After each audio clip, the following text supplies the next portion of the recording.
श्री गुरु doctor Virupaksha Shivacharya Maharaj यांच्या 17व्या वर्धापना दिनानिमित्त आयोजित व्याख्यानमालेसाठी आजचे आलेले व्याख्याते यांचा मी अल्प परिचय सांगतो। प्राध्यापक श्रीहरी आत्माराम वेद पाठक, मराठी या विषयात त्यांनी एम.ए. पूर्ण केलेला आहे। संजीवनी कनिष्ठ महाविद्यालय चापोली येथे 1990 ते 2020 पर्यंत त्यांनी मराठी या विषयाचं अध्यापन केलेलं आहे। डिसेंबर 2020 मध्ये ते त्या ठिकाणून सेवानिवृत्त झालेले आहेत। लातूर विभागीय मंडळाच्या मराठी विषयाचा मुख्य नियामक म्हणूनही त्यांनी काम पाहिलेलं आहे।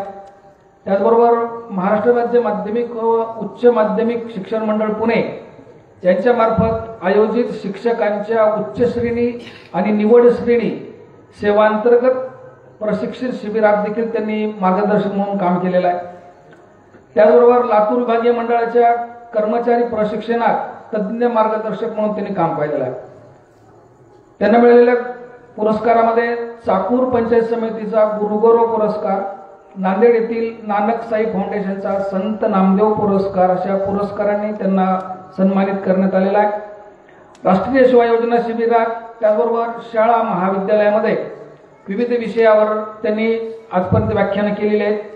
गेल्या 15 वर्षापासून ते आध्यात्मिक विषयावर प्रवचन करतात आणि या अध्यात्मासोबतच ताणतणावाचं व्यवस्थापन, शिक्षक व्यक्तिमत्व, शैक्षणिक नेतृत्व, जीवन कौशल्य या विषयावरही ते आपली अशी व्याख्यान देत असतात।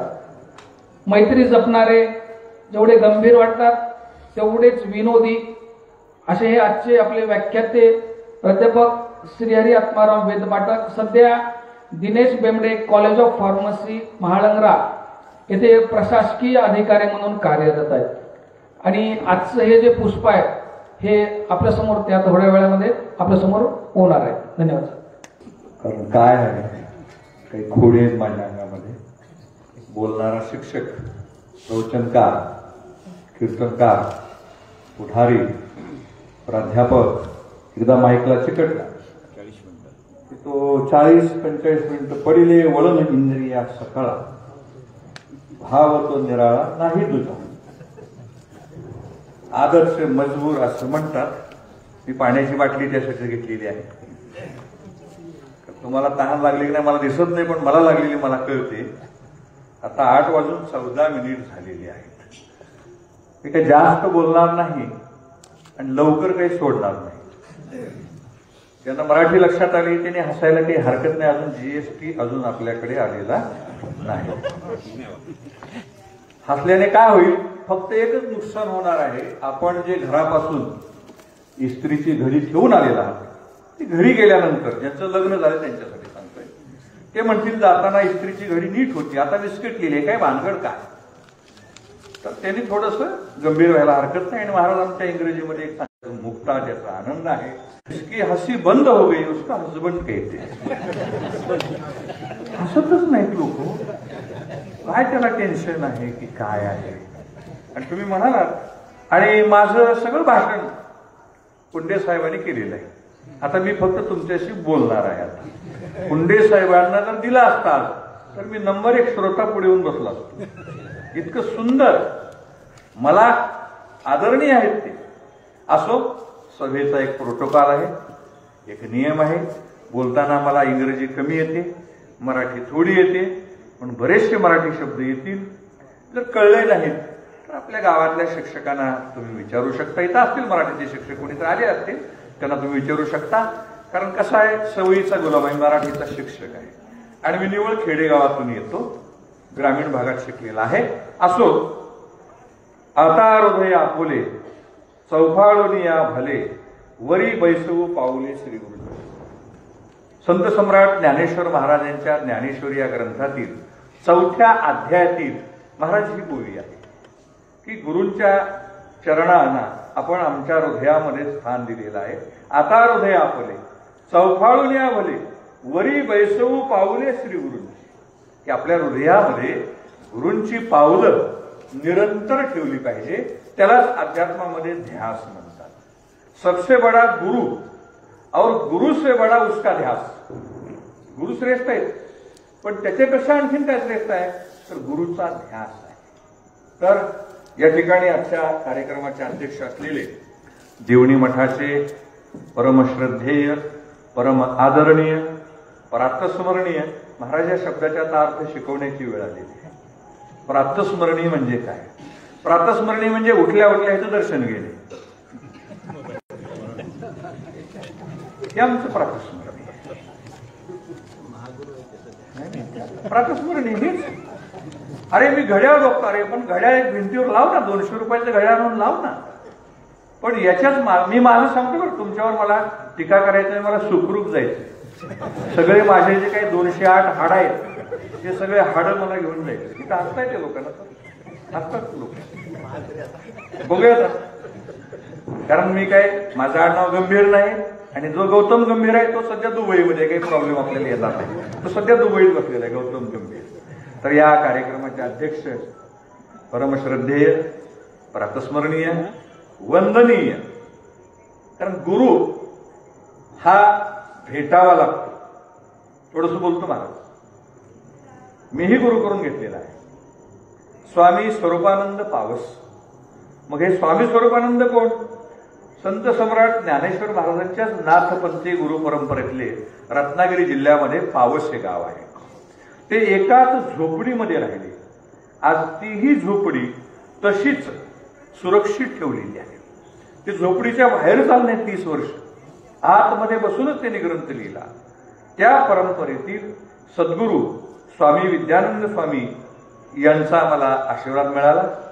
आणि त्यांच्याकडे गेल्याची एक कथा तुम्हाला सांगतो एकच मिनिटामध्ये, की गुरूंच्याकडे गेल्यानंतर अशी एक पद्धत असते. आता मी जेवढं अनुभवले, आपल्याकडे काय पद्धत आहे मी जाणून घ्यायला उत्सुक आहे, की ते गेल्यानंतर पाहतात आपल्याला, नखशिरकांत पाहतात आणि मग ठरवतात तुम्ही 4 महिन्यांनी या, तुम्ही 2 वर्षांनी या.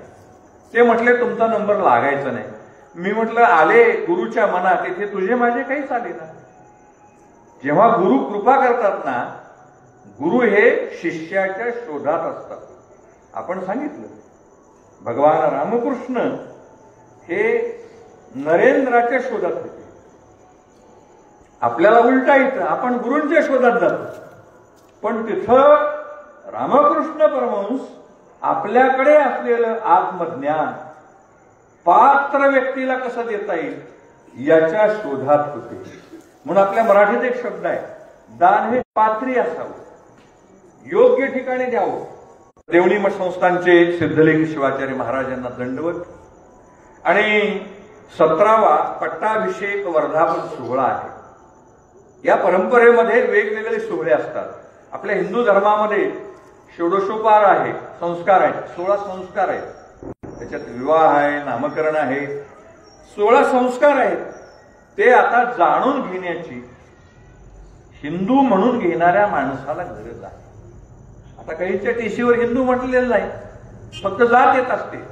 पण आपण भारतामध्ये राहतो, भारतीय संस्कृती आपल्या जीवनाला चिकटलेली आहे. भारतीय संस्कृती आपल्या जीवनाला लगडलेली आहे. भारतीय संस्कृती आपल्या रक्तामध्ये, नसानसात, केसाकेसात, रोमारोमात भिनलेली आहे. तिचा त्याग आपण मरेपर्यंत करू शकत नाही. कितीही नास्तिक म्हटला माणूस तरीही त्याला त्या परंपरेमध्ये जावंच लागतं. एखादा मनुष्य आयुष्यभर कुंकू लावून घेत नाही, विभूती लावून घेत नाही, मला कुणी सांगा त्याच्या अंत्यविधीला त्याच्या घरातले लोक सगळे विधी करतात का? तुम्ही बघितलं असेल. अहो कुणापुढे वाकला नाही, काही नाही, पण त्याला सुद्धा आयुष्यभर दारू पिला, मग त्याच्या पुण्यतिथीला नामांकित कीर्तनाचे कीर्तनकार आम्ही देतो. गुरुजी कीर्तनकार द्यायचं असं तुम्ही म्हणून व्याख्या ते द्या. आम्ही कशाला बघावं तो आयुष्यभर मद्यप्राशन केलाय का काय केलाय. पण मिळालेलं जीवन हा नियतीचा, निसर्गाचा, परमेश्वराचा आशीर्वाद आहे.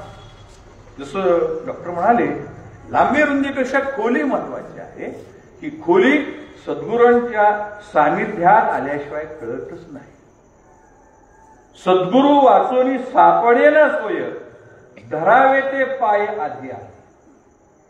सद्गुरूच्या शिवाय, आणि हिंदू धर्मातला एक सिद्धांत आहे, नीट लक्षात घ्या, माझं सगळंच पटवून घ्यावं असं नाही. एक वाक्य सांगून मी पुढे जातो. गुरुवर्य हरिभक्तीपरायण बाबा महाराज सातारकर आपल्याला माहित आहे, त्यांचं एक फार सुंदर वाक्य आहे. ते वाक्य मला फार आवडतं. ते म्हणतात, न पटणाऱ्या बायकोसोबत आणि नवऱ्यासोबत लगेच मनाला लावून घेऊ नका. तुम्हाला कोण सांगितलं आमचं पटत नाही म्हणून? मी तुमच्याबद्दल बोलतो, मी माझ्यासोबत आहे. न पटणाऱ्या बायकोसोबत आणि न पटणाऱ्या नवऱ्यासोबत आयुष्य काढतो.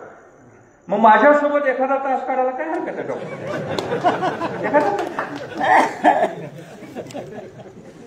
आणि मला वाटतं ज्या घरामध्ये भांडणच होत नाही ते संसार सपक आहे डॉक्टर. गरज नाही. आळणी आहे, पण आळणीला काहीतरी मीठ टाकता येतो. पण सपक असल्यावर त्याला काय चव येणार आहे? मीठ टाकल्यावर फक्त ते थोडंसं खारट लागेल, पण चव येण्यासाठी तिखट लागतं ना. म्हणून जीवनामध्ये कमी जास्त होणं त्याचं नाव संसार आहे. संसरती इति संसार हा, जो सारखा पुढे पुढे सरकत राहतो त्याचं नाव संसार आहे. कितीही करा, ऍपल फोन आला त्याच्या पुढे काय, आणखी दुसरा फोन येणार आहे. तुम्ही घाबरू नका. आपल्या फोनचं कौतुक किती दिवस आहे डॉक्टर साहेब? मी 25,000चा घेतला आणि गेलो. तिकडून आमचे डोईबळे सर आले. नमस्कार नमस्कार, शरणात झाला आमचं. लगेच त्यांना फोन आला, त्याने असं करून काढला. अरे बापरे, 50,000चा फोन. त्या ठिकाणी माझ्या 25,000ची हवा निघून गेली. किती वेळ झाला? हे आपणच बनवलेले नियम आपल्यासाठी घातक आहेत. म्हणून डॉक्टर साहेब, टीव्हीला एकच रिमोट असतो, पण आपल्याला लाखो रिमोट आहेत. आपल्याजवळ लाखो रिमोट आहेत. हा, येतोय मी त्याच्याकडे, येतोय हळूहळू येतोय. तुम्हाला विशेष आहे. 2.5 तास त्याच्यावर बोललो मी. 2.5 तास कुणीच उठलं नाही. ताणतणावाचे व्यवस्थापन, इन इंग्लिश स्ट्रेस मॅनेजमेंट. आणि 21वे शतक डॉक्टर साहेब हे मानसिक रोगांचं आहे. इथून पुढे तुम्हाला मानसिक रोगी घरामध्ये, जगामध्ये, गल्लीमध्ये दिसतील तुम्हाला. हे मी सांगत नाही, जागतिक आरोग्य संघटनेचा अहवाल आहे. गुगल साहेबांना विचारा. चला आपण पुढे जाऊया. पुढे पुढे जायचंय आपल्याला आता. आणि ज्या सद्गुरूंचं सानिध्य आज 2 मला लाभत आहे, हा भाग्याचा उदय कोणामुळे झालाय? प्राध्यापक डॉक्टर रामकृष्ण बदने सरांनी फोन लावला. तसा आता आमचा आणि जगप्रसिद्ध असलेले जागतिक कीर्तीचे ज्यांचे शोध निबंध जगातल्या नामांकित विद्यापीठामध्ये वाचतात साहेब त्या ठिकाणी जाऊन आले. त्यांचं फेसबुक आम्ही पाहतो. त्यांच्याकडे आलेला माणूस हा जीवनदानच घेऊन घरी जातो. जीवदान नाही, जीवनदान त्याला देतात. आणि अशा प्रकारचं जीवनदान देणारे आमचे जामचे सुपुत्र डॉक्टर दिलीपजी पुंडे साहेब यांचं माझ्यावर अलोट आणि अतोनात प्रेम आहे. त्याबरोबरच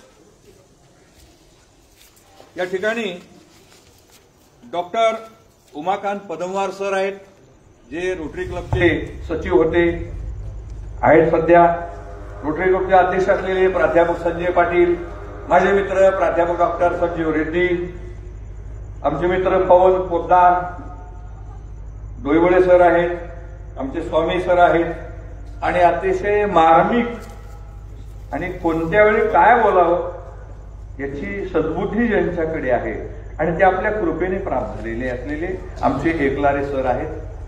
आणि ज्यांचा आपण या ठिकाणी सन्मान केला ते सगळे पुरस्कार मिळालेले पुरस्कार्थी आमचे पत्रकार मित्र, ज्यांना वंदन करतो, अभिवादन करतो. माझ्यासोबत आलेले माझे सहकारी अशोक गुरमे सर यांचाही उल्लेख या ठिकाणी करतो. उपस्थित बंधू आणि भगिनींनो, आता या ठिकाणी 8:25 झालेले आहेत. आता मी हळूहळू सुरुवात करणार आहे. बघूयात आपल्याला 20-20 जमते का 50 जमते का कसोटी जमते, बघूयात. आता आपले चेहरे पाहत पाहत पाहत मी बोलणार आहे. काय झाले डॉक्टर साहेब अलीकडे? वाढदिवस निघाले आहेत का तुमच्या मुख्याला? वाढदिवस करतात का? नाही नसं तर करू लागा. मला काय द्यायचं नाही घ्यायचं नाही. बोलाचा भात बोलाची कडी आणि भरेल पोट कोणाचं. वाढदिवस साजरे करतात हे मी म्हणत नाही. 900 वर्षापूर्वी महाराज संतश्रेष्ठ ज्ञानेश्वर माऊलींनी त्यांच्या ज्ञानेश्वरीच्या 9व्या अध्यायात लिहून ठेवलेला आहे. काढून बघा. लाईट आला गेला होता तो आला. ते माझ्यासाठी जाहिरात आहे, ब्रेक आहे त्याच्या ठिकाणी. की 900 वर्षापूर्वी माऊली म्हणतात, किती मूर्ख लोक आहेत, वेडे लोक आहेत, की आपल्या जीवनातून एवढे वर्ष कमी झालेले आहेत तरी गुढ्या तोरण उभारतात, वाढदिवस साजरे करतात. महाराज मला 16वं संपलेलं आता तरी. मला शंका आली का? आली आहे, पण तुम्ही ती व्यक्त केली नाही. मला 16वं संपलेलं आहे माझा, आणि आता माझं 26वं सुरू झालेलं आहे. म्हणजे 61 वर्ष मला पूर्ण झालेले आहेत. 61च्या उलट झालं 16, आणि आता 26वं लागलं म्हणजे 62वं सुरू झालेलं आहे. आता जर मी वाढदिवस साजरा केला तर तो वाढदिवस आहे डॉक्टर साहेब, क्षय दिवस आहे. बोला, तुम्ही घेऊ नका, घेऊ नकोस मी तुझ्या समोर. हे म्हणा ना, ज्येष्ठता दिवस म्हणा, पण आपण सन्मानाने 61वा वाढदिवस. याचा अर्थ महाराज मला काय वाटतो, आपल्या जीवनामध्ये 61 वर्षांची भर पडावी लागेल. अनुभवाची पडली आहे, ज्ञानाची पडली आहे, पण आपलं जे काही आयुष्य आहे 100 असेल, 80 असेल, 75 असेल, शिक्का मारलेला आहे याच्यावर शिक्का आहे, पण तो दिसत नाही. ते चांगली गोष्ट आहे. म्हणून या जीवनामध्ये आपल्याला आमच्या कवीने म्हटलेलं आहे, जगून थोडे अखेर मरणे. थोडस जगायचं हो. आज माणसं जगायचं विसरलेली डॉक्टर साहेब, जगतच नाही, फक्त जिवंत राहतात माणसं. आणि या मठाच्या माध्यमातून आदरणीय डॉक्टर विरूपाक्ष शिवाचार्य महाराज यांनी अतिशय चांगली परंपरा काढलेली आहे. महाराज याचा प्रचार आणि प्रसार मी अनेक ठिकाणी करणार आहे. आपल्या फेसबुकला मी आता कनेक्ट झालेला आहे. पण एखाद्या मठामध्ये, संस्थानामध्ये गुरुपरंपरा तर आपण करतात, धार्मिक कार्यक्रम घेतात, रुद्रपठण करतात, वेगवेगळे मंडळ स्थापन करतात, पर्यावरण रक्षण करतात, स्वच्छता अभियान आपण घेतात, रक्तदान शिबिर घेतात आपण, आणि त्याबरोबरच जनजागृती करण्याचं काम या आपल्या गणाचार्य मठाकडून चांगल्या प्रकारे होत आहे. म्हणून आपण टाळ्यांच्या गजरामध्ये आपण वंदन करूया. आणि वेगवेगळ्या कालखंडाच्या माध्यमातून महाराज या ठिकाणी आपल्याकडे कार्यरत आहेत. एक व्यक्ती असते, महाराज म्हणजे काय, एक संस्था आहे. काही काही माणसं निवळ माणसंच असतात, पण काही काही माणसं एक संस्था असते. तसं गणाचार्य महाराज म्हटल्याबरोबर आपण नतमस्तक होतो. कशामुळे? त्यांच्या चेहऱ्याकडे बघा. ज्ञानाने विभूषित झालेला तेजपुंज चेहरा आहे. आपण कितीही फेर लावली, साबण लावलं, पण आपल्या चेहऱ्यावर तेजच येत नाही, कारण तेज हे बाहेरून येत नसतं. लक्षात ठेवा मित्र हो. आणि जगामध्ये अजून एक गोष्ट आहे डॉक्टर साहेब, त्यांना नाही बोलणार, तुम्हाला बोलणार. जगामध्ये एकच गोष्ट आहे, माझं मत आहे बरं का, माझी सगळीच मतं पटावीत असं काही बंधन नाही. मगा सांगितले नाही तर मला पोलीस ठाण्यात जावे लागेल, तरी मला जुनी पोलीस चौकीची इमारत लागलीच. मग तुम्हाला जे पटेल ते घ्या, आणि जे नपाय ते टाकून द्या, माझं काही म्हणणं नाही. सगळं जरी भाषण तुम्हाला नाही आवडलं, सरळ तुम्ही डोईवळे सरांना सांगा, काय वक्ता दिला हो, चालेल. स्पष्ट बोलणारी माणसंही चांगली असतात, रागराग करणारी माणसंही मनातून मोकळी असतात, पण गंभीर असणारी माणसं गच्च बसे आणि गैरविश्वासी असं खेडेगावामध्ये म्हटलं जातं. त्याचं काही सांगता येत नाही, त्याचं गुड कळत नाही, शेंडा कळत नाही. भाषा कळते ना तुम्हाला माझी, खेड्यातला माणूस तुम्हाला म्हटलेला आहे. म्हणून जीवनाकडे मी महाराजांच्या चेहऱ्यावर बोलतो, दोन्ही महाराजांच्या चेहऱ्याकडे बघा. ते जास्त ते आतून बाहेर येत असतं. आतून आई मुलाला प्रेम करते. मला सांगा डॉक्टर साहेब, आपल्या नर्सिंग कॉलेजमध्ये काही असा डिप्लोमा आहे का की स्त्रीला मूल प्राप्त झाल्यावर कसं प्रेम करायचं मुलावर? होय आई, असं कुठं शिकवतात का? तुम्ही लेकीला तरी शिकवलं का? नाही. तिचं लग्न होतं, सासरी जाते, तिला मुलबाळ होतं, आणि तिला झालेल्या मुलाचं संगोपन कसं करावं, ती स्त्री, ती मुलगी आपोआपच त्या मुलावर प्रेम करू लागते. तिला डिप्लोमा नाही, डिग्री नाही, ट्रेनिंग नाही, काही नाही. हे उपजत आहे, आतून येत असतं. तसं महाराजांच्या चेहऱ्यावरचं चैतन्य, आनंद पाहिला आणि आपली निराशा, संसारातली सुखदुःख म्हणतोय मी, कारण आपलं जे सुख असतं ना ते नाशिवंत असतं, फार काळ टिकणार नसतं. जसं मी मोबाईलचं उदाहरण दिलं आपल्याला. म्हणून जीवन आनंदी करायचं असेल तर आतून व्यक्त व्हायला शिका. अलीकडे माणसं घरात बोलत नाहीत, चार चौघात बोलत नाहीत, पाहुण्यात बसत नाहीत, मित्रात जात नाहीत आणि ह्या मशीनने सगळी माणसं एकलकोंडी केलेली आहेत. मी बरीच माणसं म्हणले झाडाखाली बसतात, बाकावर बसतात, 3-3 तास फोनवर बोलतात. 3-3 तास माझं सांगतो. फोन आला आणि मग घरामध्ये फोन आला, आमचा चालला होता कार्यक्रम. बायको म्हणाली लग्न करून मी तुमच्या घरात आले, संसार करते, 2 मुलं झालीत आपल्याला, माझ्याकडे कधी बघणार. मी हुशार माणूस, प्राध्यापक, लगेच बाजारात गेलो, एक 10,000चा फोन घेतला, तिच्या हातामध्ये दिला. मुलं म्हणले दोघं तुम्ही बसताय, म्हणले आम्हाला काय. 2 फोन आले, मुलाला दिले.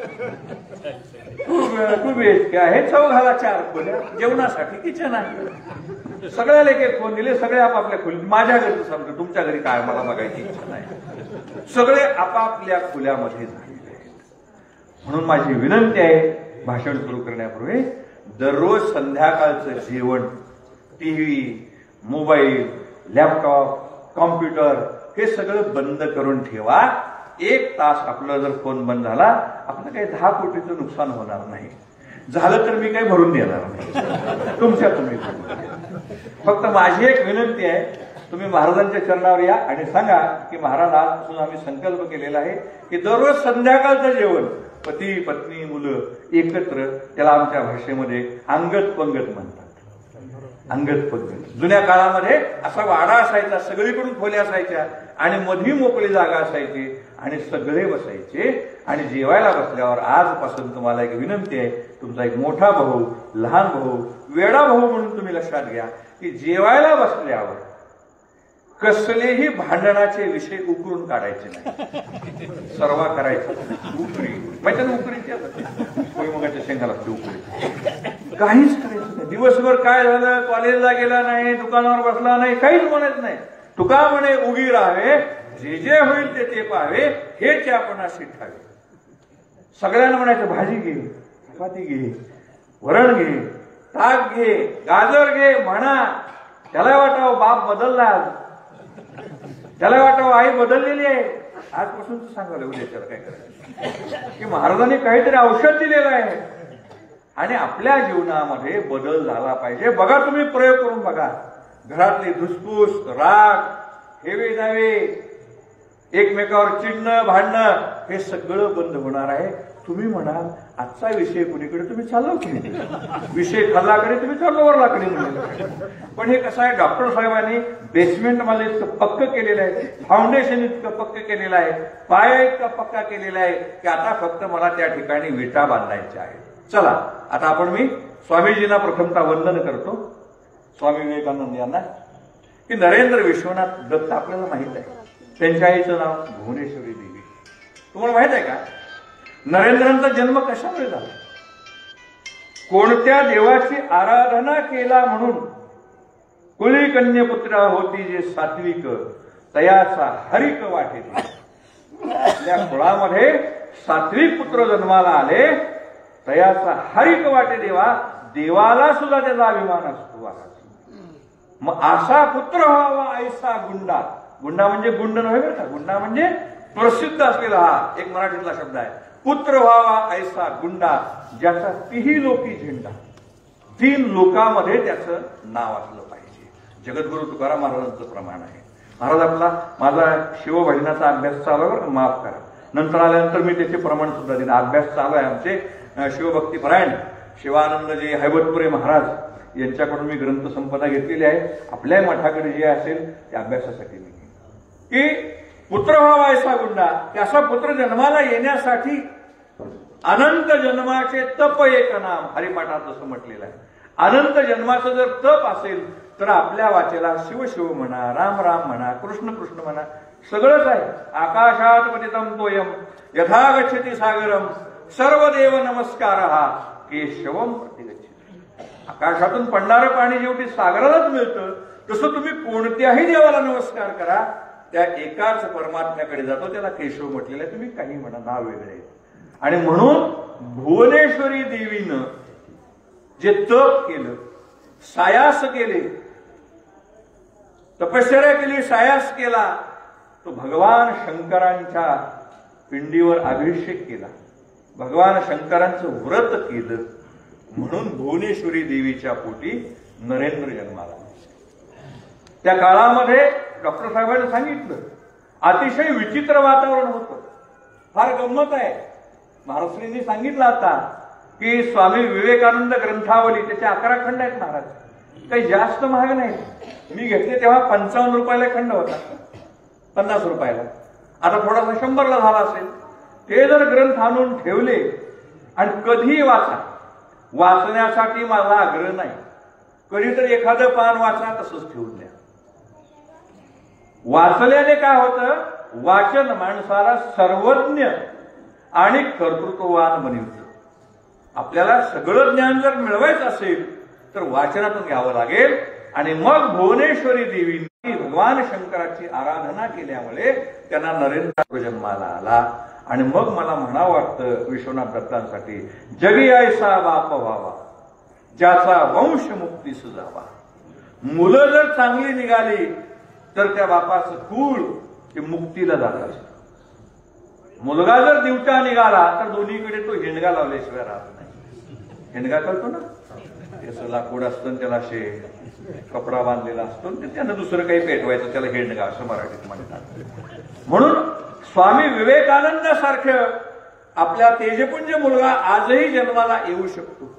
पण त्याच्यासाठी साधना आहे, आराधना आहे, तप आहे, सात्विक भोजन आहे, सात्विक विचार आहेत, सात्विक आचार आहे. आजही ते शक्य आहे. या कलियुगामध्ये आज सुद्धा आपल्याला त्यांच्यासारखा मुलगा प्राप्त करून घेता येतो. शुद्ध बीजापोटी असती फळे रसाळ मोठी. बी शुद्ध पाहिजे, म्हणजे आपलं वर्तन शुद्ध असलं पाहिजे. डॉक्टरांच्या भाषेत डीएनए, बरोबर आहे डॉक्टर साहेब, डीएनए चांगला असला पाहिजे. म्हणून स्वामी विवेकानंदांचा जन्म कुठे झाला तुम्हाला सगळ्या गोष्टी माहिती आहेत, मी ते बोला जाणार नाही. आता आपला जो विषय आहे स्वामी विवेकानंद आणि 21वे शतक आहे. आता 21वं शतक जे आहे ना डॉक्टर साहेब, ते फार मार्मिक आहे. लक्षात ठेवा, आजचं शतक धोकादायक नाही. सोशल मीडियाचं आक्रमण आहे, पण लक्षात ठेवा ते आक्रमण भारतीय संस्कृतीकडे असलेला जो ज्ञान साठा आहे, ज्ञान भंडार आहे, आध्यात्मिक तेज आहे, आध्यात्मिक बळ आहे, त्या आध्यात्मिक बळाच्या जोरावर कुठलाही माणूस, मुखेड मधला माणूस, कुठल्याही गावचा माणूस, हे सोशल मीडियाचं अतिक्रमण एका क्षणामध्ये तो उलटून टाकू शकतो. कारण ज्ञानापुढे सगळ्या गोष्टी फेल आहेत. हे तांत्रिक ज्ञान आहे आणि तांत्रिक ज्ञान हे दिवसागणिक बदलत असतं, लक्षात ठेवायचं. पण आपला जो भारतीय संस्कृतीचा मूळ पाया आहे, मूळ गाभा आहे, हा कधीच बदलत नसतो. तुम्हाला एक विनंती आहे, साने गुरुजींचं नाव आपण ऐकलेलं आहे. भारतीय संस्कृती, महाराज मी तुम्हाला ते पाठवून देत होते. भारतीय संस्कृती नावाचा सुंदर ग्रंथ आहे, साने गुरुजींनी लिहिलेला आहे. त्या ग्रंथामध्ये सगळं काही दिलेलं आहे. तो ग्रंथ जर आपण वाचला तर आपल्या कुटुंबामध्ये भारतीय संस्कृती काय असते आणि त्याच्यामध्ये काय काय प्रकार दिलेले आहेत हे सगळे आपल्याला त्या ठिकाणी अनुभवता येतात. म्हणून स्वामी विवेकानंद यांचा जर विषय आपल्याला घ्यायचा असेल तर त्याच्यासाठी एक ग्रंथ आहे महाराज. जेव्हा स्वामीजी शिकागोवरून आले, मी आता एकदम पुढे जातो डॉक्टर साहेब, आता खूप खोलात जात नाही कारण या विषयाला लांबी रुंदी नाही, नुसतीच खोली. कुठून सुरुवात करायचं आणि कुठे संपवायचं मला सांगा, कुठून सांगायला पाहिजे, कुठून संपवायला पाहिजे.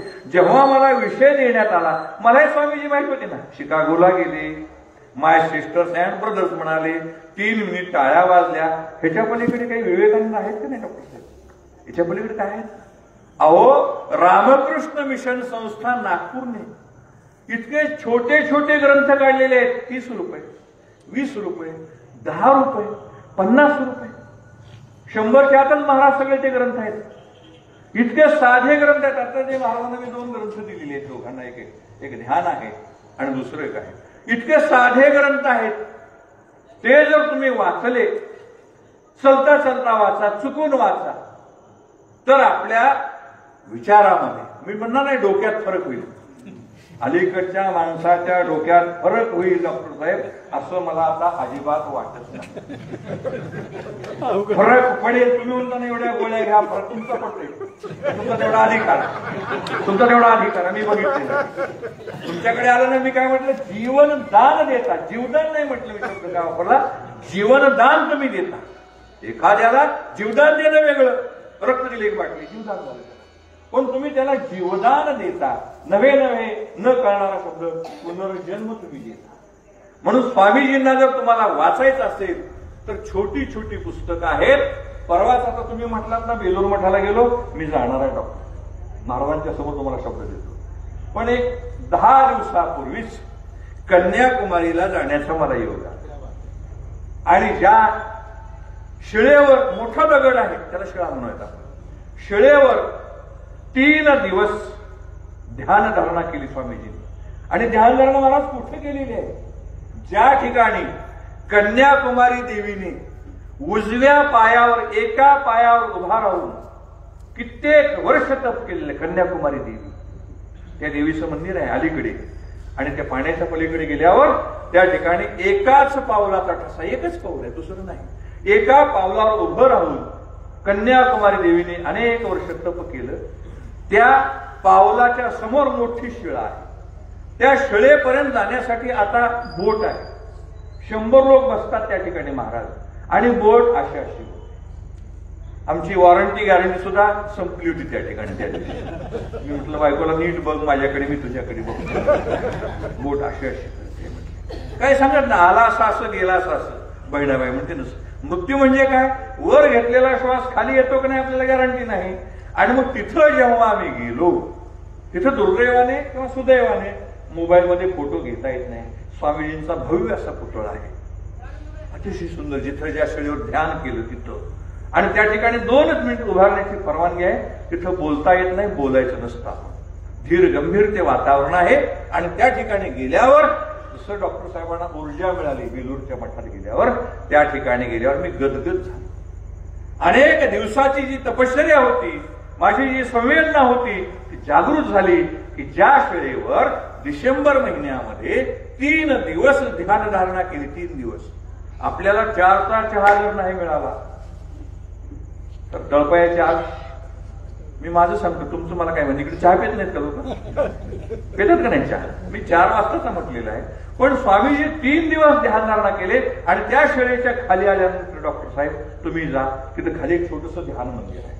आणि त्या ठिकाणी जाऊन तुम्हाला ध्यानाची अनुभूती घेता येते. हे का सांगतो मी? ज्या ज्या ठिकाणी थोर पुरुषांचे अशी स्थानं आहेत, संजीवन समाधी आहे, त्या ठिकाणी वारंवार आपण गेलं पाहिजे. जसं कपिलदारला आमचे गुरुवर्य मनमथ स्वामींची संजीवन समाधी आहे. इथे आपल्याकडे संजीवन समाधी आपल्या गुरूंची. या ठिकाणी काय का जायचं असतं? तिथून चैतन्याच्या लहरी बाहेर पडत असतात डॉक्टर साहेब. आपल्याला फक्त याच्यातून रेडिएशन बाहेर पडतात एवढंच माहित आहे. याच्यातून रेडिएशन बाहेर पडतात. हे 1 तास जर बघितलं आपण तर 1 लाख न्यूरॉन्स आपल्या मेंदूमधले नष्ट करतो. माहिती चुकीची असेल तुमच्या तुम्ही बरोबर करून घ्या, मी त्या भानगडीत पडणार नाही. तुमच्या तुम्ही दुरुस्त करून घ्या. माझं सांगायचं काम आहे, दुरुस्त करायचं तुमचं काम आहे. तर मी सांगत होतो, स्वामीजी जेव्हा मद्रास बंदरावर आले आणि उतरले, तिथून स्वामीजींचा उद्बोध सुरू झाला. पण डॉक्टर साहेब मला खेदाने म्हणावं, जे आज भारतामध्ये चाललेलं आहे तेच त्या काळामध्ये महाराज चालू होते. आज एखादा भारतातला विद्वान काय करतो? एक आपली बातमी, एक फीचर अमेरिकेतल्या टाइम्स नावाच्या वर्तमानपत्रात, मासिकात छापून आणतो. आणि ते जे आपलं वर्तमानपत्रातलं जे फीचर असतं ते भारत विरोधी आहे. आजही तो खेळ भारताला डाऊन करण्यासाठी, अवनत करण्यासाठी, भारताचे पाय खाली ओढण्यासाठी घरकाभेदी लंका ढाये, आपल्यातलेच काय असे बसलेले असतात, तसा प्रयत्न महाराज त्याही काळामध्ये चालू होतात. स्वामीजी म्हणजे कोण आहे? एक बोगस संन्यासी म्हटले. स्वामीजी म्हणजे काय आहे? स्त्री लंपट संन्यासी म्हटले. त्याचं ढोंग आहे, भगवी कपडे घालून तो गेलेला आहे. याच्याही पुढे स्वामीजींची बदनामी भारतात बसून करणारे प्रचंड लोक होते, प्रचंड. अनेकांनी स्वामीजींना खाली ओढण्याचा प्रयत्न केलेला आहे. पण मला काय सांगायचं आहे की कोलंबो ते अल्मोरा असा जो स्वामीजींचा प्रवास झालेला आहे त्याच्यावर रामकृष्ण मठाने सुंदर पुस्तक काढलेलं आहे, छोटं आहे. अल्मोरा म्हणजे कुठं आहे? हिमालयाच्या पायथ्याचं शेवटचं गाव, जिथून हिमालय सुरू होतो. या सगळ्या प्रवासामध्ये स्वामीजींनी भाषणं दिलेली आहेत आणि या सगळ्या भाषणामध्ये त्यांनी वेगवेगळे विचार मांडलेले आहेत. स्वामीजींचे विचार डॉक्टर साहेबांनी सांगितलं की 19व्या शतकामध्ये त्यांनी विचार मांडलेले आहेत. 19व्या, आज आपण आहोत 21व्या शतकामध्ये. पण लक्षात ठेवा, महापुरुषांचे विचार, संतांचे विचार, थोर तत्ववेत्यांचे विचार हे अनादी काळापासून पुढच्या काळापर्यंत हे टिकत असतात. यांना कालाचं बंधन नसतं. यांचे जे विचार आहेत ते कालातीत असतात महाराज. त्या ठिकाणी त्याला काळाचं कसलंही बंधन राहत नाही. म्हणून आपण अशा महात्म्यांच्या विचाराचं मोजमाप जर करायचं असेल तर महाराज मला असं म्हणायचंय, आजच्या 2025 मधली फुटपट्टी घेऊन स्वामीजींचं जीवन आपल्याला मोजता येणार नाही. गुरुवर्य मन्मथ स्वामींनी लिहिलेले अभंग ज्या काळातले आहेत त्या काळामध्ये असलेल्या चालीरीती कशा होत्या, लोकव्यवहार कसे होते आणि त्याच्यामुळे त्यांना तसा करावे लागते.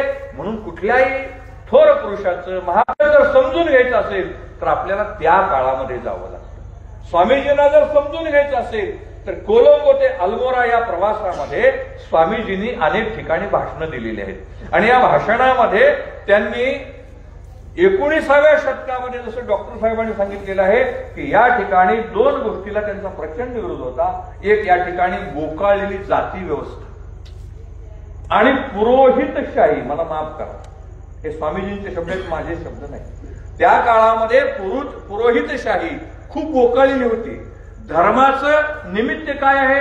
धारणा इति धर्म. हा जो धारण करायला लावतो, जो नियमाने वागायला लावतो त्याला धर्म असं म्हटलं जातं. पण प्राचीन काळामध्ये जर पाहिलं आपण, धर्म म्हणजे अत्याचार करणारा, धर्म म्हणजे कोंडीत पकडणारा, धर्म म्हणजे छळणारा. संत ज्ञानेश्वरांना भिक्षा कोणी वाढली नाही, त्यांची झोळी फाडून टाकली आणि मग ते झोपडीचं दार बंद करून बसले आणि मग मुक्ताईने म्हटलं, ताटी उघडा ज्ञानेश्वरा. जर मुक्ताईने जर धावा केला नसता भावाचा तर आपल्याला ज्ञानेश्वरी डॉक्टर साहेब मिळाली नसती. म्हणजे महापुरुषांच्या जीवनामध्ये संकट आली नाहीत असं कधीच घडलेलं नाही. म्हणून स्वामी विवेकानंद यांनी 2 लोकांवर मी म्हणलेलं, उच्चवर्णीय लोक आणि पुरोहितशाही ही समाजातून हद्दपार करण्याचा प्रयत्न केला आणि या 2 गटांनी स्वामीजींना प्रचंड त्रास दिलेला. त्या त्रासाने स्वामीजी सळो की पळो यांना करून सोडलेला आहे. एक मला प्रसंग सांगायचा त्यांच्या जीवनामधला की त्यांना शिकवणारे इंग्रजी विषयाचे प्राध्यापक हेस्टी होते. हेस्टी ते वर्ड्सवरती एक कविता त्यांना शिकवत होते.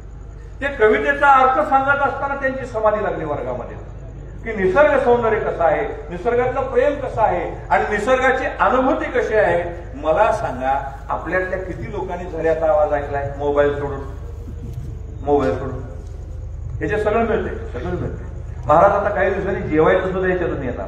सध्या झोमॅटो येतो म्हणा, पण नंतर आपल्याला असं कळणार आहे की एक गोळी डॉक्टर दिली की जेवण झाल्यासारखं वाटणार आहे, लवकर तो त्याचा शोध लावणार.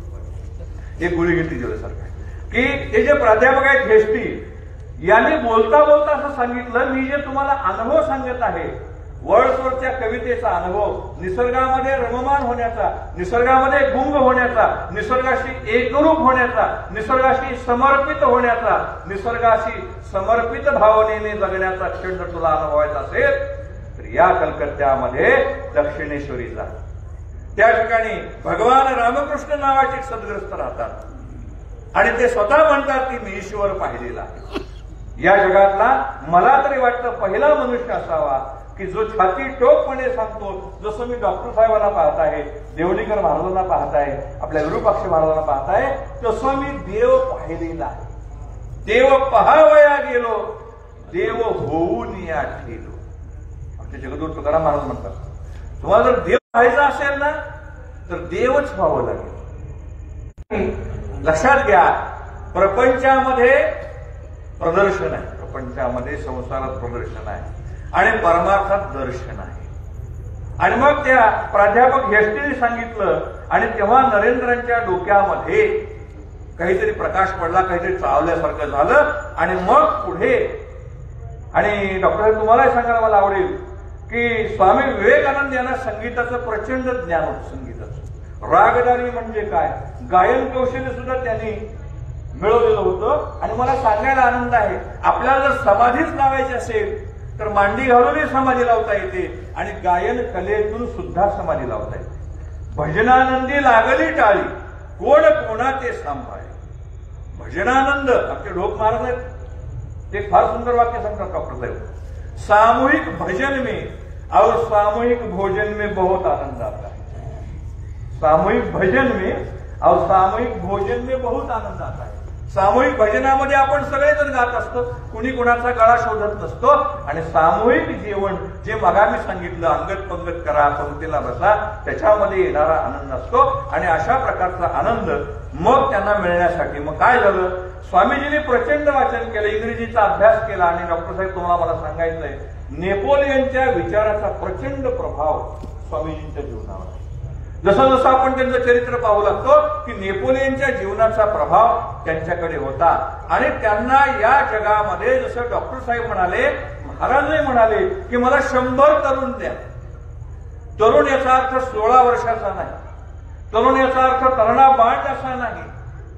तरुणपण हे वयावर किंवा केसावर अवलंबून नसतं, असं आमचे आचार्य प्रल्हाद केशवात्रे यांनी म्हटलेलं आहे.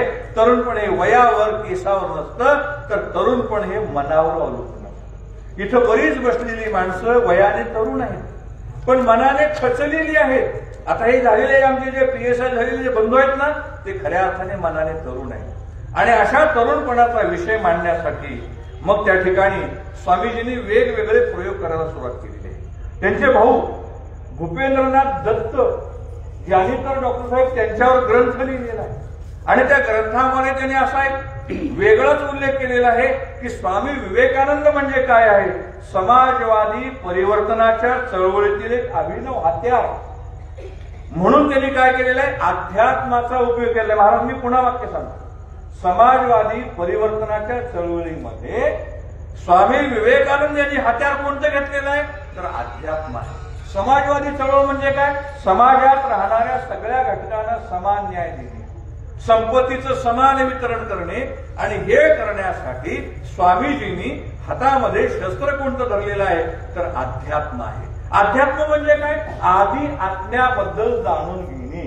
आधी आत्मा म्हणजे काय, मी कोण आहे, मी मुखेडमध्ये का जन्माला आलो, बाजूच्या खेड्यात का जन्माला आलो, मला काय करायचं आहे, डिग्री घ्यायची आहे, PSI व्हायचंय, पुढारी व्हायचंय, महाराज व्हायचंय, काय आहे, what is your goal, what is your aim, आपल्याला काय, व्हॉट इज युअर टार्गेट, हे लक्षात घ्यायचं. म्हणून स्वामीजींच्या जीवनाकडे पाहत असताना त्यांनी असं केलेलं आहे. आणि विश्वनाथ दत्त यांनी असा एक शब्द वापरलेला, महाराज तो खूप शब्द मला आवडतो, की नरेंद्र जो होता, स्वामी विवेकानंद जे होते, कृतिशूर सुधारक होते. कृतिशील नाही, कृतिशूर. कोणतीही कृती करण्यासाठी आपल्या अंगी शौर्य असलं पाहिजे, त्याला कृतिशूर म्हणतात. छत्रपती शिवाजी महाराजांनी मुठभर मावळे घेऊन रायरेश्वराच्या मंदिरामध्ये स्वतःची करंगळी काप करून भगवान शंकरांना रक्ताचा अभिषेक केला. किती मावळे होते त्यांच्याकडे, मुठभरच होते. धर्मवीर संभाजीराजांनी आपलं बलिदान दिलं, धर्मासाठी देशासाठी बलिदान दिलं. हे कृतिशूर सुधारक आहे. कृतिशील वेगळं, फक्त कृती करून ते बाजूला होतात, पण जे कृतिशूर सुधारक असतात त्यांची कृती करण्याची क्रिया अनंत काळापर्यंत चालूच असते. आणि म्हणून अशा प्रकारचं कृतिशूर त्यांनी म्हटलेलं आहे. आणि त्यांचे जे वडील होते विश्वनाथ दत्त महाराज, आणि डॉक्टर तुम्हाला सांगायला आनंद आहे, त्या काळामध्ये म्हणजे 19व्या शतकामध्ये विधवांचे पुनर्विवाह केले जात नव्हते. आज तरी होतात का, होत नाही. पुनर्विवाहाची अजून आपल्या हिंदू धर्मामध्ये नीट बैठक जमलेली नाही. आमच्या जातीमध्ये महाराज आता आम्ही सुरू केलेला आहे, ज्या मुलींना कमी वयामध्ये वैधव्य आलेलं आहे त्यांचा आम्ही पुनर्विवाहाचा प्रस्ताव ठेवतो. त्यांच्यासाठी वेगळं आम्ही वधूवर मंडळ निश्चित केलेलं आहे आणि त्या ठिकाणी अशा मुलामुलींना बोलवतो आणि त्यांचा पुनर्विवाह करून त्यांच्या जीवनामध्ये आनंद आणण्याचा प्रयत्न करतो की विश्वनाथ दत्त त्या काळामध्ये 19व्या शतकामध्ये त्याच काळामध्ये राजाराम मोहन राय यांनी सती प्रथा बंद करायची चळवळ सुरू केली. त्यांना प्रचंड विरोध झाला पण इंग्रजांशी त्यांचा चांगला संबंध असल्यामुळे त्यांनी कायदा केला. पण विश्वनाथ दत्तांनी काय केलं, त्यांच्याच नात्यामधल्या काही 2-3 मुली विधवा झालेल्या होत्या, त्यांचा पुनर्विवाह त्यांनी लावून दिलेला आहे. कारण त्यांना प्रचंड विरोध झाला परंतु ती सुधारणेचं बीज नरेंद्राच्या वडिलांच्या विचारात असल्यामुळे नरेंद्राने पुढे अमेरिकेपर्यंतचा प्रवास केलेला आहे. मग डॉक्टर साहेबांनी एक विषय मांडला, भगवान गौतम बुद्धांचा प्रभाव आहे. निश्चितच आहे पण ही 2 टोक आहेत बरं का. भगवान गौतम बुद्धांचा प्रवास हा पूर्वेकडच्या देशामध्ये आलेला झाला. पूर्वेकडच्या देशामध्ये प्रसार जो झाला इकडे झाला, जपानकडे जाता तुम्ही, आपण बँकॉक आहे, थायलंड आहे, इकडे आपण जातो. आणि स्वामीजींचं ध्येय ह्याच्या उलट आहे, पश्चिमेकडे गेले. भगवान गौतम बुद्धांच्या विषयाचा विचाराचा सगळा जो प्रवास आहे तो पूर्वेकडे आहे आणि स्वामीजी पाश्चिमात्य देशाकडे गेलेले आहे. याचं कारण आहे स्वामीजींना भारतातली गरिबी स्वस्त वस्तू देत नव्हती. स्त्रियावर होणारे अत्याचार त्यांच्या मनाला लाखो सुया टोचल्यासारखे मोजत होते. स्वामीजी अतिशय संवेदनशील होते, अतिशय संवेदनशील होते. आज आपण निगरगट्ट झालोय असं म्हणायचा मला अधिकार नाही, मी माझ्याविषयी बोलतोय, तुम्हाला पदवी देण्याचा अधिकार मला नाही. की आज आपण कोणत्या कातडीचे आहोत डॉक्टर साहेब, तुम्ही एकदा आमची तपासणी करा. गेंड्याची सुद्धा कातडी कमी पडाली आहे. लोक म्हणतात ना गेंड्याची कातडी, पण नाही, ती सुद्धा कातडी. म्हणून ते साधा गंमत आहे महाराज आपल्याकडे. 500च्या नोटाचं बंडल मोजताना एक सुद्धा चुकत नाही बघा. चुकतंय का? चुकतंय बघा. आणि ओम नमः शिवाय म्हणताना किती झाले लगेचच म्हणते. 500चं नोटाचं बंडल मोजताना जर एकाग्रता येत असेल, ओम नमः शिवाय म्हणताना एकाग्रता जाते कोणत्या गावाला मलाच कळत नाही. मी सुद्धा म्हणताना विसरतो मग काय म्हणले का. ही संवेदनशीलता स्वामीजींच्या जीवनामध्ये आली. त्याचं कारण आहे त्यांच्यावर गुरुकृपा झालेली आहे. आणि रामकृष्ण परमहंसांची त्यांची जेव्हा भेट झाली, मी सगळी खिचडी तुमच्या समोर ठेवणार आहे, असे वेगवेगळे पदार्थ मला मी जेवण देणार नाही, इकडून तिकडे नेणार तिकडून तिकडे नेणार. खिचडी जी असते ना, भेळ असते, सगळ्या गोपाळ कालाने तुमच्या पुढ्यास ठेवणार आहे. थोडा थोडा विषय, कारण विषयाचा पडदा खूप मोठा आहे, व्याप खूप मोठा आहे. आणि स्वामीजींचा जीवनाचा जर प्रवास कुठं बघायचा असेल तर स्वामीजी पाश्चिमात्य देशात कशासाठी गेले. डॉक्टर माझा काही केसभर अभ्यास झालेला आहे, तसा एखादा केस सागरामध्ये उडवावा आणि काढावा, त्याला सागरातलं किती पाणी लागेल तितका माझा हा या विषयावरचा अभ्यास आहे. आणि मी जेव्हा अभ्यास करायला सुरुवात केली तेव्हा स्वामीजींनी पाश्चिमात्य देशामध्ये अमेरिकेतील धर्म परिषदेमध्ये जाण्याचा निर्णय का घेतलेला आहे की त्या ठिकाणी गेलो तरच मला निधी मिळणार आहे, माझा पैसा मिळणार आहे, मी जे व्याख्यानं देणार आहे त्याच्यातून निधी मिळणार आहे. तो निधी भारतामध्ये मला एक मासिक सुरू करायचंय, एक मला मठ सुरू करायचंय. त्या मठामध्ये स्त्रियांना, गरिबांना एकत्र करून शिक्षण द्यायचंय, प्रशिक्षण द्यायचंय. त्यांच्यावर होणारे उच्चवर्णीय गटाकडून होणारे अन्याय, पुरोहिताकडून होणारे अन्याय, त्यांची छळवणूक मला थांबवायची आहे. याच्यासाठी स्वामीजी गेले त्या ठिकाणी.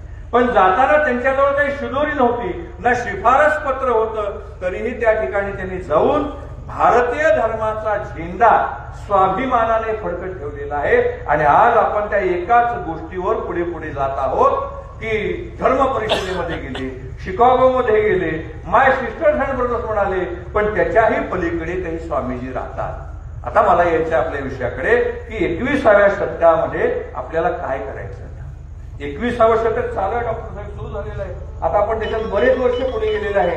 मग त्याच्यात नेमकं काय करायचंय, 21व्या शतकामध्ये काय करायचं आहे, हे स्वामीजींनी त्या 19व्या शतकामध्ये लिहून ठेवलेलं आहे. द फ्युचर ऑफ इंडिया नावाचा ग्रंथ आहे.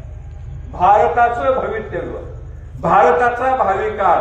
तो ग्रंथही मी आणला, तुम्हाला मी दाखवू शकतो. अतिशय छोटा ग्रंथ आहे की भारताचा भावी काळ काय आहे. तर स्वामीजींनी जेवढं पाहिलेलं होतं, स्वामीजी दृष्टे होते, ब्रह्मद्रष्टे होते. हे त्रिवार सत्य जरी असलं तरी स्वामीजींना असणारी दूरदृष्टी इतकी विशाल होती की लाखो वर्षाचं आयुष्य जर त्यांना मिळालं असतं तर भारत आज सुजलाम सुफलाम झाला असता. जसं डॉक्टर साहेब म्हणाले 39 वर्ष स्वामीजी जगले. आपल्या देशामधले महापुरुषांची यादी डॉक्टरांनी वाचली.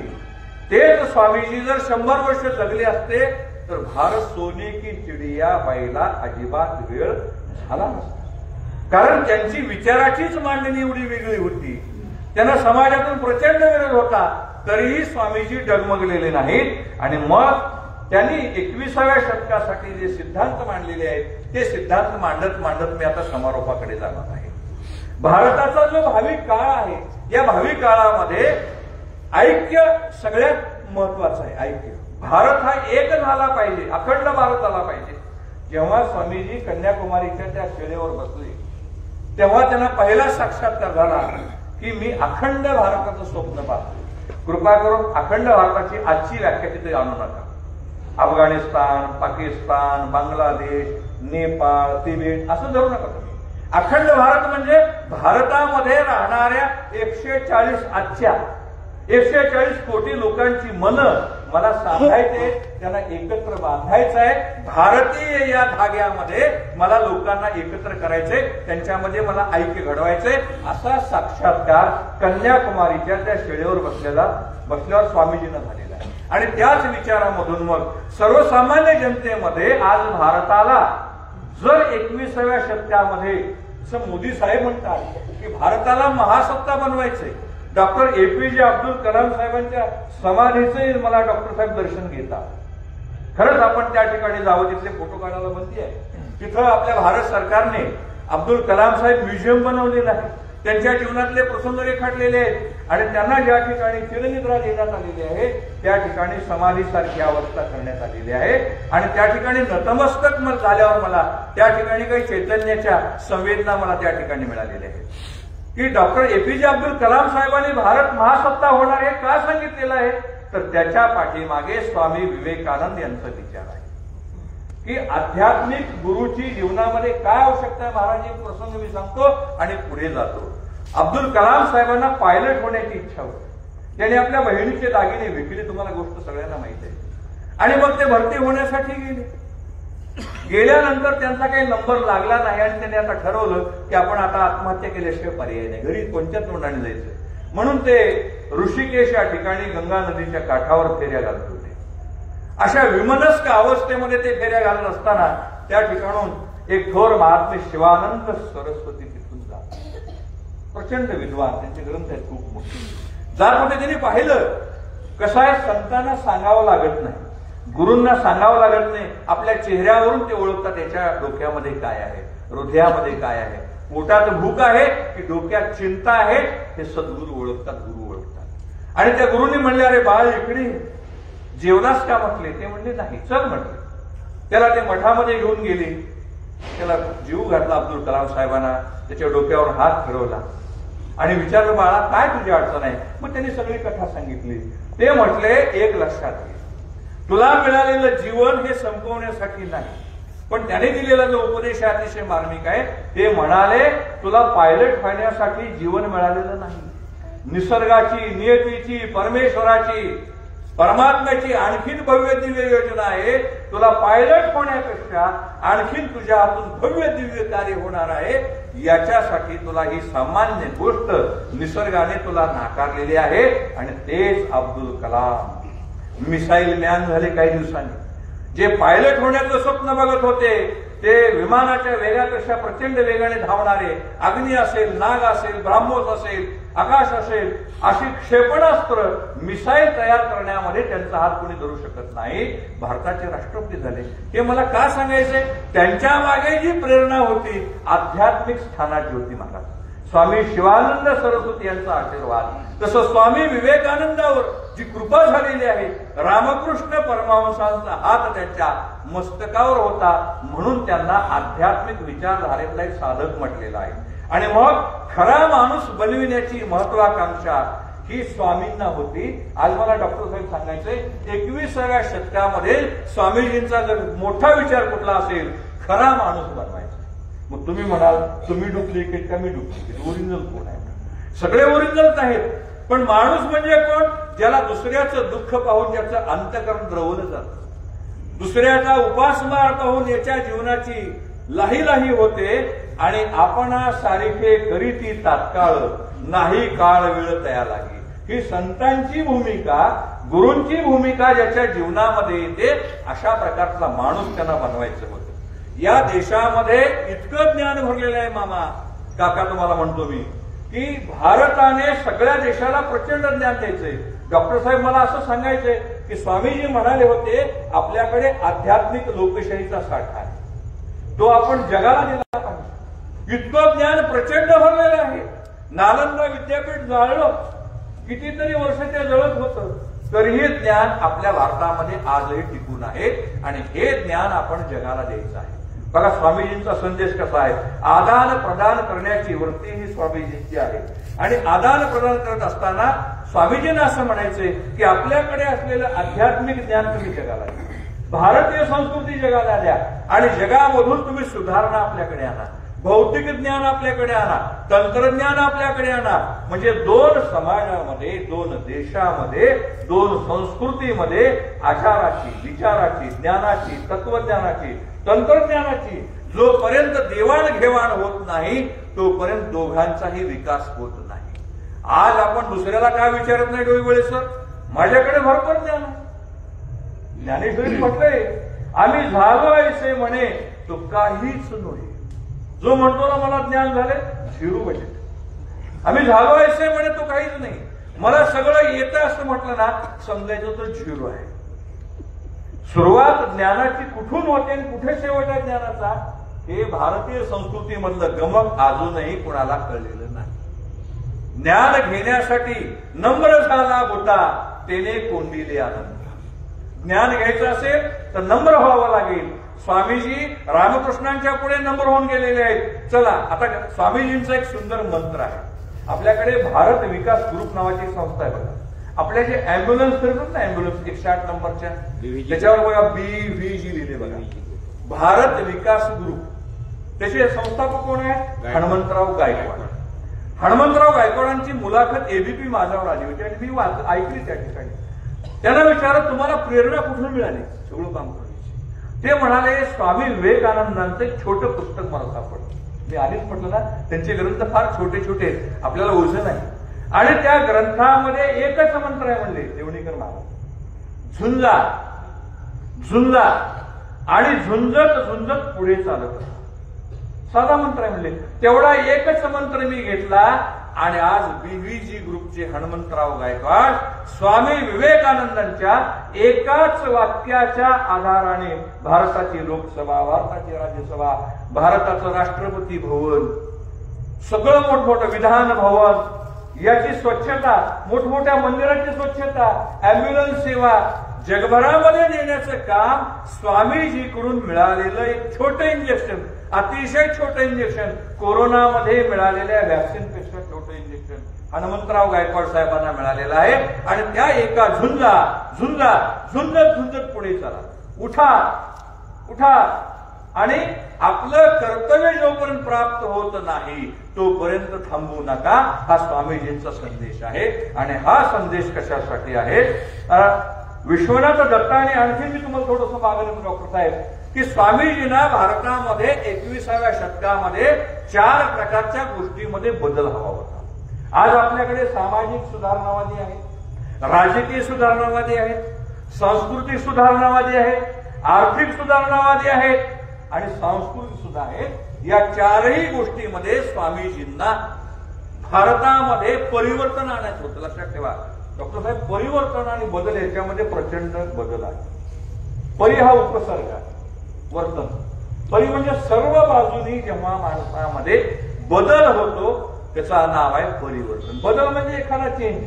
चहा पेत होतो सोडून दिलं, वागल घालत होतं सोडून दिलं, मोबाईल वापरत सोडून दिलं, हा बदल आहे. पण परिवर्तन हे चोहू बाजूने असतं माणसाच्या.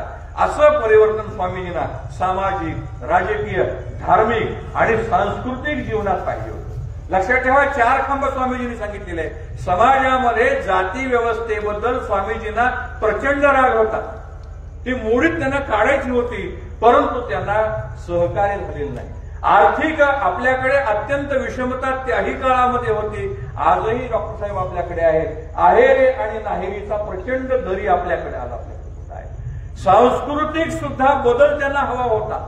माझा धर्म महान, माझी संस्कृती महान, माझी गुरु परंपरा श्रेष्ठ मान्य म्हणाले स्वामीजी. पण जो माणूस स्वतःच्या धर्माचा अभिमान बाळगतो त्याच माणसाने परधर्माचा सुद्धा अभिमान बाळगला पाहिजे. जसं आपल्या गणाचार्य मठसंस्थांचं एक तत्वज्ञान आहे की या ठिकाणी सर्व जाती धर्माच्या विचारांना या व्यासपीठावर सगळ्या विचारांना मुक्त संचार आहे, मुक्त वावर आहे. यारे यारे लहान थोर याती भलते नारी नर न लगे करावा विचार कोणी काही. तिथं सगळ्या धर्माच्या विचारांना आहे. समाजवादी असतील, राष्ट्रवादी असतील, कोणत्याही विचाराच्या लोकांना हे व्यासपीठ जसं खुलं आहे तोच धागा स्वामीजींनी त्या काळामध्ये वापरलेला होता. आणि मग अशा प्रकारच्या 4 गोष्टीमध्ये प्रगती आपल्याला करायची होती. म्हणून स्वामीजी म्हणाले होते आपल्या आगामी 50 वर्षामध्ये ही आपली भारत माता ही देवता झाली पाहिजे. एक गोष्ट मी तुम्हाला आधी स्पष्ट करतो, भारत माता म्हणजे कुठलीही स्त्री नाही, लक्षात ठेवायची. याला बऱ्याच लोकांचा आक्षेप आहे. त्यांचं नाव मला इथे या व्यासपीठावर घेऊन या व्यासपीठाचा मला अपमानित करायचं नाही. तुमच्या लक्षात आलं असेल मला काय म्हणायचं. भारत माता म्हणजे कोण आहे? ज्या पृथ्वीवर, ज्या भूभागावर, ज्या जमिनीवर आपण राहतो ती आपली आई आहे. आणि डॉक्टर साहेब एक गंमत तुम्हाला सांगतो, तुमच्याकडे वास्तुशांती करण्याची पद्धत आहे का मुखेडमध्ये? आहे ना? का बरे करतात वास्तुशांती? लोकांना कळावं मी घर बांधलेलं आहे, इतक्या लाखाचं, इतक्या कोटीचं आहे. आणि मग त्याच्यामध्ये गंमत असते, हे बाथरूम म्हणतात, हे बेडरूम म्हणतात आणि आपल्याला शौचालय सुद्धा घेऊन टाकतो. हे गमतीचा भाग आहे, सोडून द्या. वास्तुशांती का करायची? तर वास्तू नावाच्या राक्षसाचं आणि भगवान महादेवांचं प्रचंड घमासान युद्ध झालं. घमासान आता वध होणार वास्तू नावाच्या राक्षसाचा. तेव्हा तो शरण गेला आणि मला जीवदान द्या म्हटले. मला माझी भूक संपतच नाही, माझ्या पोटाचा प्रश्न मिटवा म्हटले त्या वास्तू नावाच्या राक्षसाने. ते म्हटले तू एक काम करायचं, या पृथ्वी तलावर जो कोणी नवीन घर बांधेल त्या घरामध्ये जाऊन तू बसायचं आणि तो वास्तुशांती जोपर्यंत करत नाही तोपर्यंत त्या घरातल्या माणसांना सुख लागू द्यायचं नाही. आता इथे एखादा असेल मी पठ्ठ्यानं केली नाही, मी समाधानी आहे, तुम्हाला दंड होतो. तुमच्यात मला बदल करायचा नाही. तुम्ही बदलू सुद्धा, माणसं बदलत नाही. आणि मग त्या वास्तू नावाच्या राक्षसाला सांगितलं तू इथं जेवायचं आणि तू व्हायचं. मग कुठं जायचं? नवीन घर बांधलं त्या ठिकाणी जायचं. पण मला सांगायचं काय महाराज गुरुवार या ठिकाणी पृथ्वी मातेकडे एकच शब्द आहे माझ्या तरी अल्पमतीप्रमाणे. या पृथ्वी मातेला भगवंताने एकाच शब्दाचं वरदान दिलेलं आहे. माझं सगळं भाषण विसरा, पण हे एकच गोष्ट तुम्ही लक्षात ठेवा. आपण ज्या घरामध्ये राहतो, ज्या भूमीवर राहतो, त्या भूमीला आशीर्वाद देण्याची एक ताकद आहे. जसा ज्ञानेश्वरी नावाचा ग्रंथ आहे, परमरहस्य नावाचा ग्रंथ आहे, सिद्धांत शिखामणी नावाचा ग्रंथ आहे. या ग्रंथामध्ये अंगभूत आशीर्वाद आहे, त्याच्यात समाविष्ट असलेला एक आशीर्वाद आहे. ग्रंथाचं पारायण केलं की आपल्याला आपोआप त्याची कृपा होते, आशीर्वाद होतो. तसं या पृथ्वी मातेचे तत्व आहे, लक्षात ठेवायचं. आजपासून लक्षात ठेवलं हरकत नाही, सोडून दिलं काय हरकत नाही. देगा उसका भला, न देगा उसका डबल भला. आम्हाला त्याच्यात काय पडायचं नाही. पृथ्वी मातेचे एक तत्व आहे, ती आपल्याला काही बोला फक्त ते तथास्तु म्हणते, तथास्तु म्हणते. एखादा माणूस मी तुमच्या घरी आलो, कशाला आली बरं आली? तथास्तु. माझ्या मनात जर चांगले विचार येणार असतील तुम्हाला बोलायला तर तुम्ही म्हटल्यामुळे तथास्तु झालेला आहे. म्हणून घरात बोलत असताना घालून पाडून टाकून कुणालाही बोलू नका, बायकोलाही बोलू नका. आणि माता बहिणीला विनंती आहे, आमच्या भावाला सुद्धा बोलू नका. ते म्हणतात तेच बोलतात, बोलले तरी ऐकून घ्या. तथास्तु नावाचा एकच शब्द आपल्या पृथ्वी मातेकडे आहे. तुम्ही घरात जे बोलाल ही पृथ्वी माता म्हणते फक्त तथास्तु. तुम्ही काही बोला, माझ्याकडे आज 2 कोटी रुपये आहेत, तथास्तु. बघा पुढे करून मला लक्षात ठेवायचं. मला काय सांगायचंय, स्वामीजींनी धर्माचा विचार, प्रसार आणि प्रचार साध्या साध्या गोष्टीमधून केलेला आहे. मी सांगत होतो भारत माता इथं मी आलेलो होतो. कीर्तनकाराला, प्रवचनकाराला जाग्यावर तिथे यावंच लागतं. भारत माता या शब्दापासून निघालेला आहे. आपण ज्या भारतामध्ये राहतो ही आपली भारत माता आहे. त्या मातेने आपलं जीवन फुलवलेलं आहे, घडवलेलं आहे, वाढवलेलं आहे. म्हणून स्वामीजींना म्हणायचे आगामी 50 वर्षाच्या काळामध्ये म्हणजे स्वामीजींच्या मृत्यूनंतर पुढचा जो सगळा काळाचा टप्पा आहे, जे जबाबदारी आहे काळाची, त्या काळामध्ये ही भारत माता आपली आराध्य देवता झाली पाहिजे. देव, देश आणि धर्मासाठी या 3 गोष्टीसाठी 24 तास आपण चिंतन केलं पाहिजे. देवाबद्दल चिंतन केलं पाहिजे, देशाबद्दल चिंतन केलं पाहिजे, धर्माबद्दल चिंतन केलं पाहिजे. धर्म म्हणजे हिंदू वगैरे असं म्हणायचं नाही.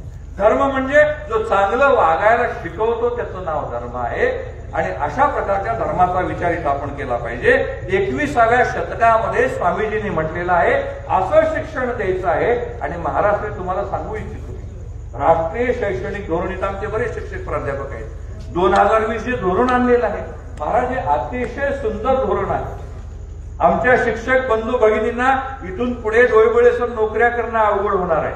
जेव्हा हे धोरण पूर्णपणे अवलंबित झालं जाईल, अंमलात आणलं जाईल, तेव्हा चालू असणाऱ्या शिक्षकांना याच्यातून उड्या मारून बाहेर जावं लागणार आहे. इतकं ते किचकट करून ठेवलेलं आहे. पण मुलाच्या सर्वांगीण विकासासाठी ते आणलेलं आहे.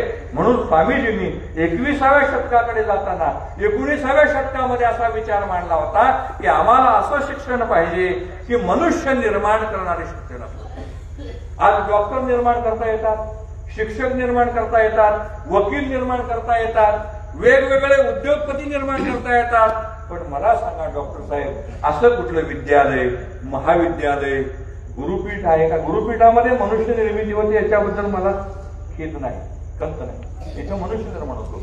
पण शासनाने सुरू केलेल्या एखाद्या गोष्टीमध्ये मनुष्य निर्माण करण्याचं स्वातंत्र्य आहे का?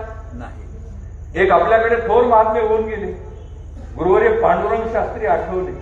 त्यांचा वाढदिवस महाराज, त्यांच्या वाढदिवसाला एक वेगळं नाव आहे. त्यांचा वाढदिवस मनुष्य गौरव दिन या नावाने साजरा होतो. बघा, मला ते शब्द फार आवडतात महाराज. वाढदिवस म्हणायचं नाही, मनुष्य गौरव दिन. त्याच्या अंगामध्ये मनुष्यत्वाची काही लक्षणं आहेत जी माझ्या अंगामध्ये आहेत का नाही मला माहित नाही. मनुष्यत्वाची लक्षणं आहेत. म्हणून स्वामीजी म्हणतात की मला असं शिक्षण पाहिजे की मनुष्य निर्माण केलं असलं पाहिजे. आणखी शिक्षण कसं आहे?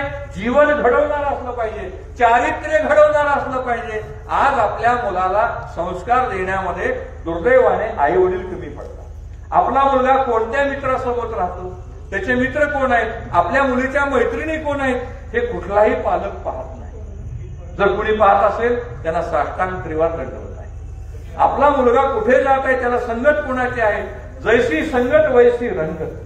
आपली संगत चुकली की जीवनाचा सगळा आलेख बिघडून जातो. हे आमची एमपीसी झाले, पीएसआय झाले. कशामुळे?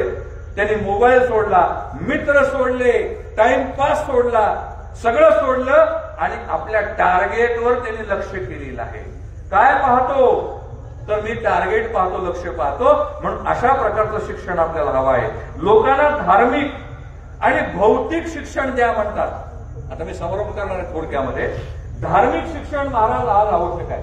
आपण आपल्या मठामध्ये रुद्र पठण करतात, रुद्राचे वर्ग घेतात, लहान लहान बालकांवर संस्कार करतात, शिवनाम पाठ घेतात, वेगवेगळ्या अभिषेकाच्या गोष्टी आपण त्या ठिकाणी घेतात. या सगळ्या करत असताना त्यासोबत महाराज त्याला कॉम्प्युटर चालवता आला पाहिजे. आपल्या मठामध्ये आपण ती व्यवस्था केलेली आहे, मला मान्य आहे. कॉम्प्युटर चालवता आला पाहिजे, टेक्नॉलॉजी त्याला आली पाहिजे. धर्माबरोबरच भौतिक शिक्षण दिलं पाहिजे. जगामध्ये कसं वर्तन करावं, बिहेवियर कसं असावं, वागणं कसं असावं, थोरा मोठ्याशी कसं बोलावं, हे सगळं शिक्षण स्वामीजींना अभिप्रेत होतं लोकांना. म्हणून भूतकाळाच्या पायावरच भविष्याची इमारत उभी असते. आपल्या वाडवडिलांनी जे शेती आणून ठेवलेली आहे, उत्पन्न केलेलं आहे, घर बांधलेलं आहे, वावर घेतलेला आहे, हे सगळं भूतकाळात आहे. आणि त्या भूतकाळाच्या पायावरच आज आपल्या जीवनाची इमारत उभी आहे. तेव्हा स्वामीजी म्हणतात आपल्याला भारताचा भूतकाळ विसरून चालणार नाही. जुने जाऊ द्या मरणा लागून, जाळून किंवा पुसून टाका, असं करायचं नाही. जुनं ते सोनंच आहे, लक्षात ठेवा. आणि ते साधं सोनं नाही, बावल कशी सोनं आहे डॉक्टर साहेब आपल्याकडे. हे बावल कशी सोनं आज आपल्याला उजळण्याची गरज आहे. त्याला जाळण्याची गरज नाही, उजळण्याची गरज आहे. आणि ज्याला उजळून घ्यायचं असताना त्याने स्वतःला जळून घ्यायचं असतं. पुन्हा मी सांगतो गमतीने, हे माझ्या बोलण्याचा विपर्यास करू नका. जर म्हटले की आपल्याला उजळायचं ना, मग जळून घेतलं पाहिजे. घरी गेल्यावर वाकेल बंद आहे, आता पेट्रोल घेतलं आणि टाकलं, तसं होणार नाही. उजळणे याच्यामध्ये जाळण्याची प्रक्रिया आहे. काय जाळायचं आहे डॉक्टर साहेब? आपल्या देहातले विकार जाळायचे आहेत, षडविकार जाळायचे आहेत, द्वेष, मत्सर, अहंकार हे जाळायचं आहे. आणि स्वामीजींना हे कदापि मान्य नव्हतं की असं शिक्षण मला नको आहे, आणि म्हणून भूतकाळाचा मागोवा घ्या. स्वामीजी पुन्हा पुन्हा सांगतायत, इंग्रजांचं अनुकरण जरूर करा, पण भारतामध्ये जे ज्ञान आपल्याकडे कौटिल्याचं असेल, आणखी कुणाचं असेल, त्या ज्ञानाचा तुम्ही मागोवा त्या ठिकाणी घेतला पाहिजे. आणि अशा प्रकारचं जे ज्ञान आहे ते केलं पाहिजे. आणि शेवटचे 10 मुद्दे मी सांगतो, आणि या ठिकाणी आता मी थांबत आहे. आता बराच वेळ झालेला आहे, 1 तास मला इथं उभा राहून जवळजवळ झालेला आहे. आणखी एक महाराज 5 मिनिट घेऊ का आपण? हा चालेल, महाराजांची परवानगी आहे. की भारताची उभारणी जर करायची असेल तर पहिला मुद्दा त्यांनी सांगितलेला आहे, धर्म ही भारताची जीवनशक्ती आहे. पुन्हा पुन्हा मी धर्माकडे येतोय, त्याचं कारण आहे स्वामीजींना मनामध्ये असलेला धर्म कोणता आहे की जो धर्म माणसाला माणूस पण देईल. ज्या धर्माच्या रचनेमध्ये माणसाचा छळ माणसाकडून होणार नाही. आज कुठल्याही सरकारी कार्यालयात जा, त्या ठिकाणी त्याला पगारापेक्षा अधिक रक्कम हवी असते.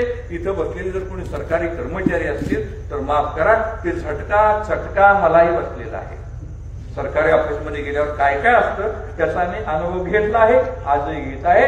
पण स्वामीजी म्हणतात, आपणच आपल्या माणसाला किती पिळून खाणार. ही पिळवणूक थांबली पाहिजे, उच्चवर्णीय आणि पुरोशाहीपासून थांबली पाहिजे. भारतीय मन हे धर्मशील आहे. मनुष्य जात स्वभावता भजनशील. महाराज ज्ञानेश्वरीत म्हटलेलं आहे की मनुष्य जात जी आहे स्वभावता धर्मशील आहे. म्हणजे त्याच्यामध्ये चांगुलपणा उपजत आहे. जन्मापासून चांगुलपणा माणसाच्या मनात भरलेला आहे. मला सांगा, मुखेड तालुक्यामध्ये अशी कुठली शाळा आहे का की ती शाळा सांगते आपली जात ही आहे, आपला धर्म ती आहे. मुलगा मोठा झाला की महाराज आम्ही सांगतो आपण सोनाराचे बरं का, आपला आडनाव वेद पाठक, आपण सोनार जाणव घातलं पाहिजे, मुंज केली पाहिजे. त्यांचं आडनाव अमुक अमुक, त्यांचा धर्म तमुक तमुक, त्यांची जात हलकी आहे, आपली जात भारी आहे. हे कोण सांगतं मुलाला? शेजारी सांगतात का? आपणच आपल्या मुलाच्या मनामध्ये विचित्र कल्पना पेरतो लहानपणापासून, आणि त्याचा मग कुठेतरी जीवनामध्ये स्फोट होत असतो. म्हणून स्वामीजी म्हणतात की भारतीय मन हे धर्मशील आहे आणि नंतर ते अन्य गोष्टीचा विचार करतो. म्हणून धर्माचा मला वारंवार आपल्या गणाचार्य मठाशी संदर्भ का जोडायचा आहे की धर्म प्रचाराचं आपण काम करत आहात, त्याबरोबरच वेगवेगळ्या लोकांना एकत्र आणण्याचं सुद्धा आपण त्या ठिकाणी काम करत आहात. आणि अशा प्रकारचं काम करत असताना आपल्याला करायचंय. स्वामीजींनी दुसरा एक महत्वाचा मंत्र मांडलेला आहे की स्त्रियांचा उद्धार झाला पाहिजे. महाराज आज आमच्या वारकरी संप्रदायामध्ये आणि आपल्याकडे सुद्धा शिवनाम कथेमध्ये सुद्धा पुष्कळ स्त्रियांना आपण मोठेपणा दिलेला आहे, स्थान दिलेलं आहे, स्वातंत्र्य दिलेलं आहे. महाराज डॉक्टर साहेब आज आपल्याकडे अनेक महिला कीर्तनकार, महिला कथाकार आपल्याकडे आहेत. म्हणजे हे समाजामध्ये चांगलं लक्षण आहे की एक आई जर शिकली तर ते कुटुंबाचा उद्धार करते, दोन्हीकडच्या कुटुंबाचा उद्धार करते, माहेरच्या आणि सासरच्या. एक स्त्री जर शिकली तर. आणि स्वामीजींनी त्या काळामध्ये असा विषय मांडलेला होता की स्त्रियांचा उद्धार करायला पाहिजे. त्याबरोबरच जनतेत जागृती करून अशा प्रकारची जागृती केली पाहिजे की स्त्रियावर अन्याय आणि अत्याचार होणार नाही. स्त्री ही आकर्षणाची वस्तू नाही. स्त्री काय आहे? पत्नी काय असते? एक क्षण, आणि ती अनंत काळाची माता असते. काही शुश्रूषा पत्नीलाच करावी लागते त्या ठिकाणी. म्हणजे भारतीय संस्कृतीमध्ये पत्नीला एका क्षणापुरतं जर बाजूला केलं तर ती आपली अनंत काळाची माता आहे. तिला सन्मान द्या, तिला सौजन्य द्या, असा विचार त्यांना त्या काळात मांडायचा होता. स्वामीजींनी पुढचा विचार मांडलेला आहे की प्रथम राष्ट्र सुशिक्षित करा. आपल्याकडे जहाल आणि मवाळ होते सर. काहींचं म्हणणं होतं आधी सुधारणा आणि मग स्वराज्य. पण टिळक काय होते? जहाल होते. ते म्हणायचे आधी स्वराज्य आणि नंतर सुधारणा आहेत. म्हणजे राष्ट्र सुशिक्षित केलं पाहिजे, नैतिक आणि बौद्धिक असे शिक्षण द्यायला पाहिजे. मला सांगायला अभिमान आहे, मी एका चांगल्या ठिकाणी आलेलो आहे की ज्या गणाचार्य मठामध्ये बौद्धिक शिक्षणाची संगोपन आहे, त्याबरोबर महाराजांचा आशीर्वाद, महाराजांची जी दिनचर्या आहे त्याच्यामधून नैतिक शिक्षण आपल्याला सुद्धा देत आहे. मी आधी सांगितलं की देवाण आणि घेवाण हा प्रकृतीचा नियम आहे. आपण जगाला जे 1 पट देतो ते जग आपल्याला 1000 पटीने देत असतं. आपण पृथ्वी मातेला 1 दाणा देतो ते आपल्याला 1000 दाणे देत असते. आपण जगाला शिव्या देतो आणि अपेक्षा काय करतो, जगाने मला ओव्या द्याव्यात. आपण शिव्या देतो आणि जगाने मला ओव्या द्याव्यात. जे तुम्ही द्याल जगाला ते 1000 पटीनं आपल्याकडे येत असतं. डॉक्टर साहेब हे मी सांगत नाही, अब्दुल कलाम साहेबांच्या अग्निपंख या ग्रंथामध्ये महाराज एक वाक्य आलेलं आहे. आपल्या मनामध्ये ज्या भावना आहेत, इच्छा आहेत, अपेक्षा आहेत, त्या तुम्ही अवकाशाकडे फेका. अवकाशाकडे अपेक्षा करा की मला हे मिळू दे. तुम्ही एक फेकलेली इच्छा अपेक्षा 1000 पटीने पूर्ण करण्यासाठी तो निसर्ग, ती नियती, परमेश्वर, अवकाश आपल्या पाठीमागे येत असतो. आणि असा बदल त्यांना हवा आहे. आणि भारताला आज जर उत्थान करायचे असेल तर त्याने आपल्या जवळ असलेलं जे अमोल संपदा आहे ही मुक्त हस्ताने दिली पाहिजे. मोदी साहेब पंतप्रधान झाल्यापासून डॉक्टर साहेब ही एक गोष्ट बदललेली आहे. मी बारकाईने ते पाहते, तुम्हाला माहिती आहे, सगळ्यांना माहिती आहे. पूर्वी आपल्या देशामध्ये दुसऱ्या देशाचा राष्ट्राध्यक्ष आला, राष्ट्रपती आला तर त्याला ताजमहालचं एक प्रतिकृती दिली जात होती, एक मॉडेल त्याला दिलं जातं. ताजमहाल आमच्या देशातला आठवायचं. पण मोदी साहेब आल्यापासून एक गंमत झाली आणि ती गंमत आपल्याला फार चांगली फायद्याची आहे. मला पक्षाचा इथे विषय मांडायचा नाही, फक्त परंपरा कशी जपली जाते हे सांगायचं. ज्या देशाचा राष्ट्रपती आपल्या देशातील किंवा मोदी साहेब ज्या देशात जातील त्या देशाच्या भाषेमध्ये उपलब्ध असलेली भगवद्गीता नावाचा ग्रंथ, रशियात गेले तर रशियन भाषेमध्ये अनुवाद केलेली भगवद्गीता पुतीन साहेबांना भेटली. फ्रान्सला गेले, फ्रेंच भाषेमधली गीता त्या ठिकाणी देतात. कॅनडाला गेले, त्यांची जी भाषा आहे. ट्रम्प साहेबांकडे गेले, त्यांच्या भाषेमध्ये असलेली भगवद्गीता देत आहेत. आणि हा माझ्या देशाचा स्वाभिमान आहे. ही धर्माची पताका, धर्माचा झेंडा कोणीतरी खांद्यावर घेतला पाहिजे असं शिक्षण आहे. आणि शेवटचे 3 मूलमंत्र सांगतो आणि मी या ठिकाणी थांबणार आहे. मला या ठिकाणी बोलवलं मंत्र सांगायच्या आधीच मी सगळ्यांचं ऋण व्यक्त करणार आहे. महाराज बऱ्याचशा गोष्टी तर सांगायच्या राहून गेलेल्या आहेत. विषयाचा कॅनव्हास खूप मोठा आहे. आपण दररोज जरी बोलत राहिलो स्वामीजीवर तर स्वामीजींचं जीवन अथांग सागराप्रमाणे आहे. जसं डॉक्टर बाबासाहेब आंबेडकरांना विचारलं, तुम्ही इतके ज्ञानी आहात, किती ज्ञान आहे तुमच्याकडे, तर त्यांनी अतिशय साधं सोपं सरळ उत्तर दिलेलं आहे, जे मी आधी सांगितलं. आपला एक केस सागरामध्ये बुडवल्यावर तितकं ज्ञान आहे. म्हणजे ज्ञान पिपासू डॉक्टर बाबासाहेब आंबेडकर होते. आपल्याला सुद्धा ज्ञान पिपासू, धर्म पिपासू आपण झालं पाहिजे. म्हणून या ठिकाणी मला बोलवलं, सन्मान केला, सत्कार केला आणि महाराज मी सद्गदित झालो. आपण जो पुष्पवर्षाव केला आमच्यावर आणि त्या आयुष्यात मी पहिल्यांदा अनुभवलेला आहे. त्याच्यामधून महाराजांचे आशीर्वाद मला लागले. महाराज आपण म्हणतो ऑनलाईन आता आलाय डॉक्टर साहेब ऑनलाईन, पण आपल्या धर्म परंपरेने, संस्कृतीने ऑनलाईन अनादी काळापासून चालू केलेलं आहे. त्याला आमच्या भाषेमध्ये शक्तिपात दीक्षा म्हणतात. महाराज बरोबर असेल तर दुरुस्त करून घ्या, बरोबर नसेल तर शक्तिपात दीक्षा. गुरु असतो पुण्यामध्ये, शिष्य असतो मुखेडमध्ये आणि त्याच्यावर इथं दीक्षा होत असते. त्याला शक्तिपात दीक्षा म्हणतात. पण ही करून घेण्यासाठी आपलं भांड, शरीररूपी भांड तितकं स्वच्छ असलं पाहिजे. एक कथा आठवली, रामदास स्वामी भिक्षेला जायची. भिक्षा आम दे, भिक्षा आम दे, भिक्षा दे म्हणायचे. एक माऊली यायची, भिक्षा द्यायची. त्या माऊलीला वाटलं 2 महिने झालं हे गुरु येत आहेत, आपण त्यांना गुरु करून घ्या. ते म्हटले, महाराज तुम्हाला मला गुरु करून घ्यायचे आणि उद्या मी तुम्हाला नतमस्तक होते आणि गुरु करून घ्या म्हटले. ठीक आहे म्हटलं. आता उद्या गुरु करून घ्यायचं म्हणल्यावर त्या माऊलीने साजूक तुपामधली खपली गव्हाची खीर, आता खपली कुठे गेली मला माहिती नसतं, काही ना माहित असेल खपली गहू म्हणजे काय, जोड गव्हाची खीर केली जी खायला अतिशय चविष्ट लागते. काहींनी चव अनुभवली सुद्धा. त्याला शैक्षणिक भाषेमध्ये संबोध असं म्हणतात. आणि मग दुसऱ्या दिवशी म्हटले, मी तुला उद्या उपदेश करतो म्हटले. आणि मग 10ची वेळ झाली, विश्राम देई म्हणून समर्थ रामदास गेले आणि कमंडल पुढे केलं आणि ते म्हणले तुझं काय विषय. त्यांनी पाहिलं, महाराज म्हणजे तुम्हाला काही कळतं का नाही, माणूस कधी कुणाला कसा बोलेल डॉक्टर साहेब याचा काही नियम नाही. एक आमचा गुरुजी मुलगा 5वीचा आला नाही म्हणून घरी गेले. मग ते वडिलांनी बोलले इकडे म्हणले. मग त्याला विचारलं, व्हॉट इज युअर नेम. गुरुजी विचार, what is your name.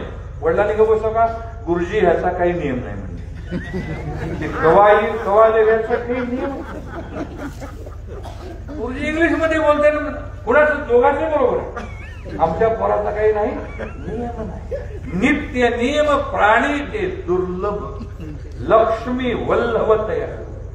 Maharaj, जो प्राणी नित्य नियमाने भगवंताचं नाव घेतो, लक्ष्मी वल्लभ त्याच्याजवळ असतो. भगवान शंकर असतील, विष्णू असतील. आणि मग भिक्षाम नाही म्हटल्यावर त्यांनी कमंडलू पुढे केलं. कमंडलू पुढे केल्यावर त्याच्यामध्ये कचरा भरलेला होता. ते बाई दुसरं म्हणतो, तुम्हाला काही कळतं का नाही म्हणजे महाराज, त्याच्यासाठी तर मी तुझ्याकडे आलो, तुझ्याकडून गुरु परंपरा घ्यायची आपल्याला. अहो सगळा कचरा भरलेला आहे म्हटले. ते म्हटले हे काढून टाका म्हटले. रामदास स्वामी दिलं उत्तर फार मार्मिक आहे. माते, या कमंडलू मधला कचरा मी आत्ता 1 मिनिटात काढून टाकेन, पण तुझ्या डोक्यातला, देहातला, विचारातला, अहंकाराचा, विकाराचा कचरा जोपर्यंत बाजूला टाकत नाही तोपर्यंत तुला गुरु दीक्षा देणार नाही. हा सिद्धांत आहे. आणि मग स्वामीजींचे 3 मंत्र आता सांगतो. तुम्ही सगळ्यांनी ऐकलं का सहन केलं? ऐकलं. महाराज असल्यामुळे तुम्हाला म्हणणं भाग आहे. काही जरी म्हणलात तरी आता कार्यक्रम होऊन गेलेला आहे. होऊन गेलेला आहे कार्यक्रम. घडू नये ते घडून गेले, जे झालेलं आहे. पण मी आपल्या सगळ्यांचे चेहरे पाहिले आणि मलाही वाटलं की मी बऱ्यापैकी बोलू शकतो. कशामुळे? या ठिकाणी गुरु असले, गुरु कृपा झाल्याशिवाय काही होत नाही. स्वामीजींचे 3च मंत्र सांगतो आणि या ठिकाणी समाप्त करतो. चांगुलपणाच्या शक्तीवर विश्वास ठेवा. महाराज, हे आजच्या काळामध्ये खूपच आहे. जगात चांगलं घडतच नाही, असं होऊ शकतच नाही, हे आपल्या मनामध्ये इतकं बिंबवलेलं आहे, ठासून दिलेलं आहे की जगात चांगुलपणाच नाही. महाराज, जगामध्ये पुष्कळ चांगले लोक आहेत. चांगले कंडक्टर आहेत, चांगले तहसीलदार आहेत, चांगले कलेक्टर आहेत, चांगले अधिकारी आहेत. अहोरात्र प्रामाणिकपणे 1 रुपया न खाता जनतेची सेवा करतात. हे का सांगतोय? इथं आमचे PS साहेब म्हटलेले. माझे 10 विद्यार्थी महाराज PS आहेत. त्याला म्हटलं दिवसभरामध्ये एखाद्या तरी माणसाचे अश्रू पुसण्याचा प्रयत्न कर. त्याला रोज 500 दे असं तुला म्हणत नाही, पण जो अडलाय नडलाय त्याला गाजू नको, त्रास देऊ नको. आणि लक्षात ठेवा, स्वामीजींचा सगळ्यात मोठा संदेश आहे, चांगुलपणावर विश्वास ठेवा. या जगात चांगलं आहे का नाही याबद्दल साशंक आहोत. जग चांगुलपणाने प्रचंड भरलेलं आहे, त्याला शोधण्याची गरज आहे. दुसरा मंत्र आहे संशयखोरपणा आणि मत्सर सोडून द्या. माझं याचं पटत नाही, त्याचं जमत नाही. आणि आपल्याकडे पद्धत आहे डॉक्टर, आपलं ज्याच्याशी जमलं नाही ना त्याच्या मातीला आपण जातो, अंत्यविधीला जातो, स्मशानात जातो आणि तिथं म्हणतो काय राव माणूस होता, काय माणूस होता. शेजारचं म्हणतो हे तर त्याचं कवा जमलं, तिथं म्हणायचं काय माणूस होता. अरे जिवंतपणी त्याला बोला, लोटांगण घाला. कमीपणा घेतला की मोठेपणा जग आपल्याला देत असतं, लक्षात ठेवायचं. कमीपणा घेतला की मोठेपणा येत असतो. म्हणून मत्सर बंद करा. आज डॉक्टर साहेबांनी जो विषय म्हणला तो बरोबर आहे. ताणतणाव आहे, कशामुळे? मत्सर आहे. त्याच्याकडे 45 इंच टीव्ही आहे, माझ्याकडे 32च आहे. उद्या तुझ्याकडे 45 आला, त्याच्याकडे 75. हव्यास आणि अपेक्षा याला मर्यादा नाही महाराज. अपेक्षा ही दुःखाची आई आहे, लोभ हा पापाचा बाप आहे. अपेक्षा कमी करा. आणि मग काय म्हटलेलं आहे? मत्सराचा आणि संशयखोरपणाचा तुम्ही काय करा? नायनाट करा म्हटलेला आहे. शेवटचा मंत्र सांगतो, चांगले बनण्याचा आणि चांगले कार्य करण्याचा प्रयत्न करीत आहेत त्या सगळ्यांना सहाय्य करा. इकडे बघा पाणी कुठकुठ आहे. जे चांगले समाजाला बनवण्याचा, चांगलं कार्य करण्याचा प्रयत्न करायत, आपण टाळ्यांच्या गजरामध्ये महाराजांना या ठिकाणी आपण काय घेऊयात? मनोमनी आपण या ठिकाणी प्रतिज्ञा करूयात. मला या ठिकाणी बोलवलं, सन्मान दिला आणि माझी जी बोबडी वाणी आहे ती आपण ऐकलेली आहे. यात जर काही चांगलं असेल तर ते माझे सद्गुरू स्वामी विद्यानंद स्वामींची कृपा, आईवडिलांचा आशीर्वाद आणि आपल्यासारख्या संत श्रोत्यांच्या शुभेच्छा आहेत. जे तुम्हाला चुकीचं आहे, न पटणार आहे ते आपण इथं सोडून द्यावं आणि चुकबुल द्यावी घ्यावी. या ठिकाणी मला बोलवलं, सन्मान केला, माझा सत्कार केला आणि माझ्यावर आशीर्वादाचा दोन्ही महाराजांनी आणि डॉक्टर साहेबांनी वर्षाव केला. त्याच्यामुळे निश्चितच माझ्या जीवनाला प्रेरणा मिळणार आहे, कलाटणी मिळणार आहे. जय हिंद, जय महाराष्ट्र.